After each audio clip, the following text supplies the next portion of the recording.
ಆತ್ಮೀಯ H60 news ಅರ್ಥಾತ್ ಸೀತಾರಾಮ್ ನ್ಯೂಸದ ವೀಕ್ಷಕರೇ, ನಾನು ನಿಮ್ಮವ ಎಂ ಆಯುಧ ಮಲ್ಲಪ್ಪ ಜೊತೆ ಅವರು. ತಾವು ಈಗ ಸುದ್ದಿಗಳ ಲೋಕಕ್ಕೆ ಎಂಟ್ರಿ ಹೊಡಿತಾ ಇದ್ದೀರಿ.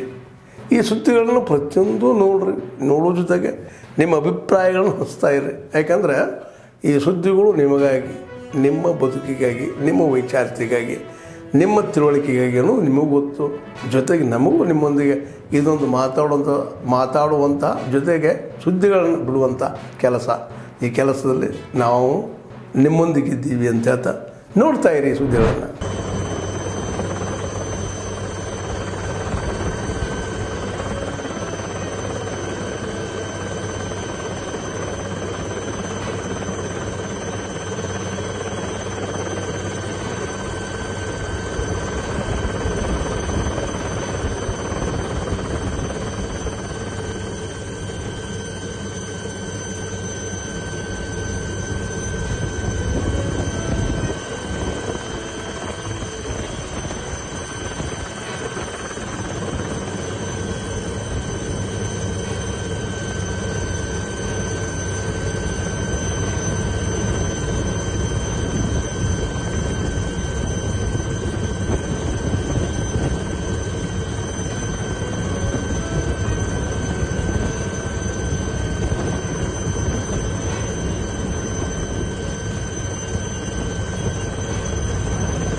ಈಗ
29 ಬೆಳಿಗ್ಗೆ 10:30 ಗಂಟೆಗೆ ಗಾಂಧಿ ಚೌಕಿನಲ್ಲಿ ಧರ್ಮಸ್ಥಳದ ಎಲ್ಲ ಭಕ್ತಾದಿಗಳು ಎಲ್ಲ ಸಂಸ್ಥೆಗಳು ಬರಬೇಕು ಅಂಥೇಳಿ ನಾನು ವಿನಂತಿ ಮಾಡ್ಕೋತೀನಿ. ಕಾರಣ ಏನಪ್ಪ ಅಂತಂದ್ರೆ ಕರ್ನಾಟಕ ರಾಜ್ಯದಿಂದ ಧರ್ಮಸ್ಥಳದ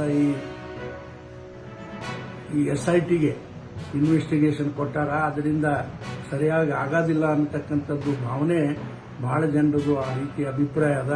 ಅದಕ್ಕೆ ನಾವು ಈಗ NIAಕ್ಕೆ ಈ ಒಂದು ಇನ್ವೆಸ್ಟಿಗೇಷನ್ ನಾವು ವಹಿಸಿಕೊಡಬೇಕು ಅಂತ ಹೇಳಿ ಈ ಒಂದು ಪ್ರತಿಭಟನೆಯ ಮುಖಾಂತರ DC ಅವರಿಗೆ ಒಂದು ಮೆಮೊರಂಡಮ್ ಕೊಡೋದಿದೆ. ಅದಕ್ಕೆ ದಯವಿಟ್ಟು ತಾವೆಲ್ಲರೂ ಕೂಡ ಭಕ್ತಾದಿಗಳು ತಾವು ಎಲ್ಲ ಸಂಘ ಸಂಸ್ಥೆಗಳು ಬರಬೇಕು ಅಂತೇಳಿ ನಾವು ವಿನಂತಿ. ಆತ್ಮೀಯರೇ, ಎಲ್ಲ ಸುದ್ದಿಗಳನ್ನು ನೋಡಿದ್ರಲ್ಲ, ಏನು ಅನಿಸ್ತು ನಿಮಗೆ? ಇದರಲ್ಲೇ ನಿಮ್ಗೆ ಲೈಕ್ ಆಗಿರ್ಬೋದು, ಡಿಸ್ಲೈಕು ಆಗಿರ್ಬೋದು, ಕಾಮೆಂಟ್ ಬೇಡಪ್ಪ ಅಂತೂ ಅನಿಸಿರ್ಬೋದು, ಕಾಮೆಂಟ್ ಮಾಡಬೇಕಪ್ಪ ಅನಿಸಿರ್ಬೋದು, ಶೇರ್ ಮಾಡಬಾರ್ದಪ್ಪ ಅನಿಸಿರ್ಬೋದು, ಅದು ಮಾಡಬೇಕು ಅನಿಸಿರ್ಬೋದು. ಏನಾದರೂ ಆಗಲಿ ಶೇರ್ ಮಾಡ್ತಾಯಿರಿ, ಈ ನ್ಯೂಸ್ಗಳನ್ನ ಹಂಚ್ತಾ ಇರಿ, ಜೊತೆಗೆ ಇದಕ್ಕೆ ಸಬ್ಸ್ಕ್ರೈಬ್ ಆಗ್ತಾಯಿರಿ ಅಂತ ಹೇಳ್ತಾ H16 ನ್ಯೂಸ್ ಅರ್ಥಾತ್ ಹೇ ಸೀತಾರಾಮ್, ಇದು ಸತ್ಯದ ಕೈಗೆ ನಡಿ. ವಂದನೆಗಳು.